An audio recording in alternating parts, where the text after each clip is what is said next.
বন্ধুরা, আবারও তোমাদের সামনে নতুন একটি গল্প নিয়ে হাজির হলাম।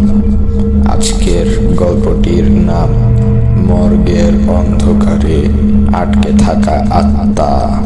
শুনলে অবাক লাগছে না? চলো তাহলে শুরু করি। পুরনো হাসপাতালের মর্গ, যেখানে মৃতদেহগুলো রাখা হয় মৃত্যুর আগ পর্যন্ত। তবে এই মর্গে রাতের বেলা অদ্ভুত আওয়াজ ও ছায়ার খেলা চলে। কেউ কেউ বলে মর্গের লাশগুলো আসলে শান্ত নয়। নতুন মর্গ কর্মী রাহুল প্রথম রাতে কাজ করতে গিয়ে দেখলো এক লাশ হঠাৎ চোখ খুলে ফেলে। তার চোখগুলো ঝলসানো কালো, আর মুখে ছিল এক অদ্ভুত রূঢ় হাসি।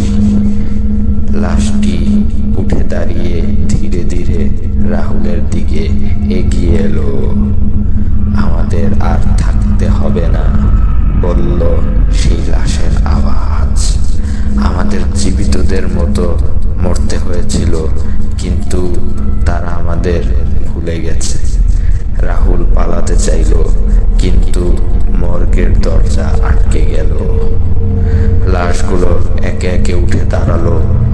তাদের দেহ থেকে কুয়াশার মতো ছায়া বের হচ্ছে। ছায়াগুলো ধীরে ধীরে রাহুলকে গ্রাস করতে লাগলো। পরদিন সকালে মর্গের কর্মীরা রাহুলকে খুঁজতে না পেয়ে আতঙ্কিত হলো। মর্গের দেওয়ালে লেখা ছিল শুধু এক রহস্যময় লাল দাগ, আর বাতাসে ছিল মৃত্যুর গন্ধ।